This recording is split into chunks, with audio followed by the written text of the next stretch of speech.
मोदी जी से लोग फालतू भिड़ रहे हैं। मोदी से इसलिए नहीं भिड़ना कि वो प्रतिभाशाली भी है और भाग्यशाली भी है। जो भिड़ेगा वो धूल धूसरित हो जाएगा। भाई घर में श्रीमती नहीं, संसद में विपक्ष नहीं, अगले के पास तनाव का कोई काम नहीं। और मैं आपसे पूछना चाहता हूं, सच कहूं तो ताली बजाना। 72 साल में पहला प्रधानमंत्री है जिसने जिस दिन से शपथ ग्रहण की इस समय तक अपने काम से कभी भी 1 घंटे की छुट्टी नहीं ली। क्या बात। अगली बात पर तालियां और बढ़ेंगी और उसकी बात वाली पे तो इतनी बढ़ेंगी कि घर तक बजेगी, कहीं तो रजाई में जाके बजाएंगे ताली।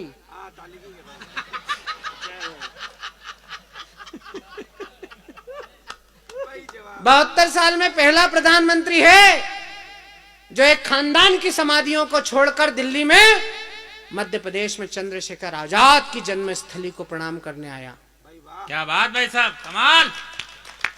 70 साल में पहला प्रधानमंत्री है जो हमारे घर के इन छोटे छोटे बच्चों से बात करता है परीक्षा के पहले। तो कांग्रेसियों को तकलीफ होती, बोले तो बच्चों से बात कर रहा है, तो बच्चों से बात कर रहा है। मैंने क्या उसके थोड़ी है। हमारा प्रधानमंत्री करोड़ों बच्चों से बात कर रहा है तो तकलीफ हो रही है, और तुम्हारा प्रधानमंत्री 10 साल तक एक ही बच्चे से बात करता रहा। ताली बजाओ वरना ये उंगली है रहेगी।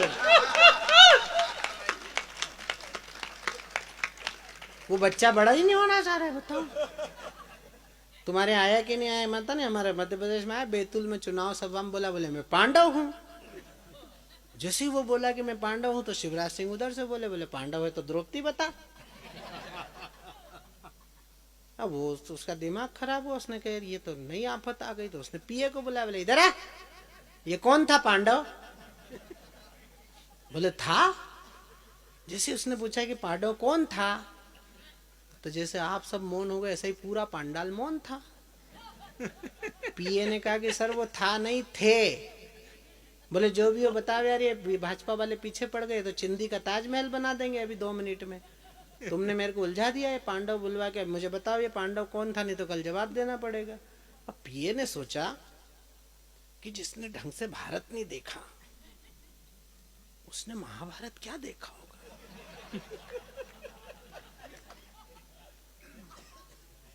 तो पीए ही होता है, और इस समय तो हर किसी भी नेता का पीए बिल्कुल फुल पीए होता है। क्या बात है, कमाल। ये तो संघी हैं जो पीए नहीं रखते, वरना विधायकों के तो 2-3 पीए होते हैं। तो वो पीए ने सोचा कि यार अब इसको कैसे समझाएं, तो वो बी.आर. चोपड़ा की सीडी ले आया।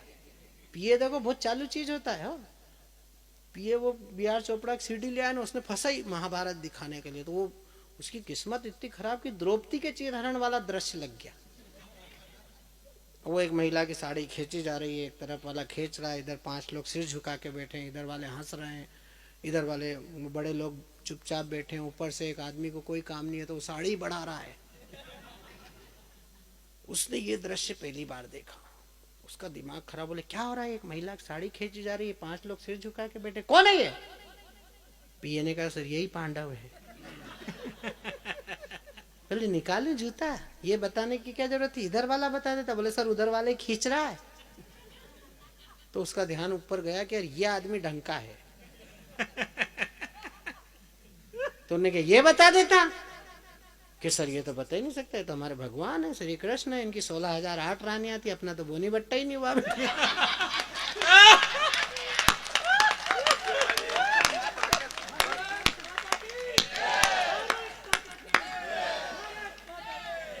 देखो यादव को क्या ताव आया। उनने सोचा कि अपना यादव खूब जम रहा है। दो प्रदेश के तो फ्लॉप हो ही रहे हैं, उत्तर प्रदेश बिहार के, कम से कम मध्य प्रदेश का यादव जम तो रहा है। ISI brand. मुझे तो अभी दिल्ली में मिल गया, बोले प्रधानमंत्री बनूंगा। मैंने कहा भैया अभी तो स्कोप नहीं, दाढ़ी वाला 10-15 साल सांस नहीं लेने देगा। मैंने कहा तू याव याव कर ले, बोले मैं प्रधानमंत्री बनूंगा। मैंने कहा अभी ये 10-15 साल सांस नहीं लेने देगा, ये हटेगा तो मोटा भाई आ ही रहा है। 10 एक साल वो रांधेगा, और मैंने कहा वो हटेगा तो फिर उधर से बाबा जी तैयार है लखनऊ से। तो मैंने कहा तेरी तो जवानी भी खराब, तेरा बुढ़ापा भी खराब। तो मैंने कहा तू ब्याह कर ले। बोले मैं राष्ट्रीय अध्यक्ष बनूंगा। मैंने कहा अध्यक्ष बने कि उपाध्यक्ष बने, हिंदुस्तान में ब्याह करना पड़ता है। अच्छा, ये राजनीतिक पार्टियों में भी आप केवल ध्यान से इनके आचरण देखो, आपको फुल कॉमेडी है इनके पास, हर पार्टी के पास। हमारे राष्ट्रीय अध्यक्ष अमित शाह एक कार्यक्रम लाए, बोले मिस कॉल से सदस्य बनाएंगे। जो मिस कॉल करे लोगों ने तो वहां सदस्य बन गए, जो देश अभी बसे ही नहीं है उस ग्रह पे भी सदस्य बन गए, बताओ। अब इनको ये पता नहीं था कि राजनीति में हमारे भी उस्ताद आ रहे हैं पीछे से। जैसे इनने बोला कि हम मिसकाल से सदस्य बनाएंगे, तो केजरीवाल बोला, बोले तुम मिसकाल से ही बनाते रहना, मेरा तो कोई घर में खांस देगा तो वो सदस्य हो जाएगा। मध्य प्रदेश में चुनाव हुए, वो विधायक जीत के आया नवजात, तो वो मेरे पास दौड़ के आया कि भाई साहब, मैंने कहा क्या हुआ? बोले यार मेरे को खांसी चलती, मेरी दवा दिलाओ, नहीं तो मैं सदस्य उसका ने विधायक इसका, तो मेरे को तो अमित शाह बाहर कर देंगे मैंने कहा तू चिंता मत कर, मैं तेरे को बाहर नहीं होने दूंगा। मैं उसको डॉक्टर के पास ले गया, मेरा दोस्त डॉक्टर। मैंने कहा डॉक्टर इसको ऐसी दवा दो जिंदगी में कभी खांसी नहीं चले। तो डॉक्टर मेरा दोस्त था, उसने जुलाब की गोली पकड़ा दी।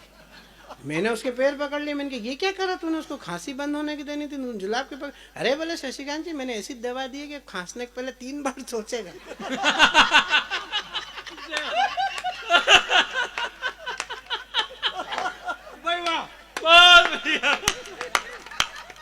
तो मेरे से बोला कि मैं प्रधानमंत्री बनूं। मैंने कहा शादी कर ले। बोले करना तो चाहता हूं लेकिन हो नहीं रही है।